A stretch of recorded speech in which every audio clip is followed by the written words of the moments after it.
AP ప్రభుత్వ ఆధ్వర్యంలో ఉగాది వేడుకలు ఘనంగా నిర్వహించారు. విజయవాడలోని తుమ్మలపల్లి కళాక్షేత్రంలో నిర్వహించిన ఈ ఉగాది వేడుకల్లో సీఎం చంద్రబాబు పాల్గొన్నారు. వేడుకల్లో భాగంగా ఉగాది పచ్చడిని ముఖ్యమంత్రి, మంత్రులు, నేతలు స్వీకరించారు. అనంతరం మాడుగుల నాగఫణి శర్మ పంచాంగ శ్రవణం నిర్వహించారు.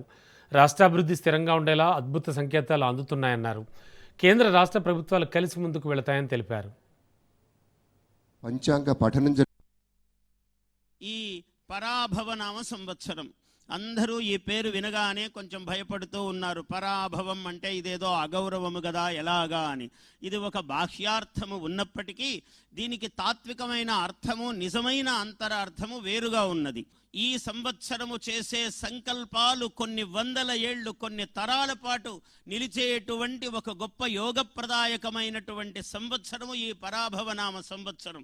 ఇది సామాన్యమైనటువంటి సంవత్సరము కాదు. ప్రపంచంలో అందరికన్నా తెలుగువాడికి ఒక ప్రత్యేకత ఉన్నది.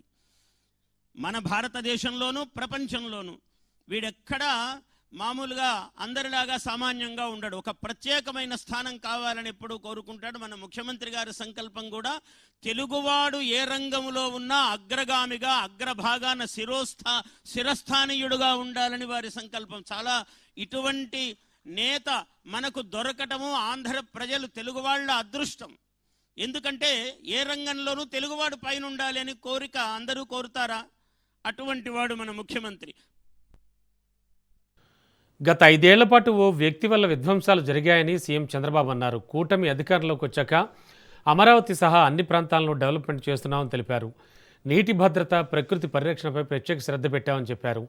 ఉగాది షడ్రుచుల మాదిరిగానే మన జీవితాల్లో కష్టాలు, సుఖాలు ఉంటాయని తెలిపారు. పండుగలు ప్రజల ఆరోగ్యకరమైన జీవనశైలిని నేర్పిస్తాయని చంద్రబాబు పేర్కొన్నారు. ఉగాది పండుగ సందర్భంగా శుభాకాంక్షలు.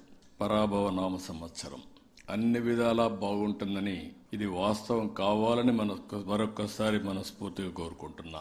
2 రాష్ట్రాల్లో ఉండే తెలుగు ప్రజలకి, ప్రపంచవ్యాప్తంగా ఉండే తెలుగు వారందరికీ ఉగాది శుభాకాంక్షలు. ఉగాది అనేది తెలుగువారి తొలి పండుగ. ఇప్పటి నుంచి పండుగలన్నీ ప్రారంభమవుతాయి. తెలుగువారికి నూతన సంవత్సరం మొదలయ్యేది నేడే. ఉగాది పచ్చడి మన జీవితాన్ని ప్రతిబింబిస్తుంది. ఉగాది పచ్చడిలో ఇప్పుడే అందరూ సేవించాం, అది మన ఆచారం.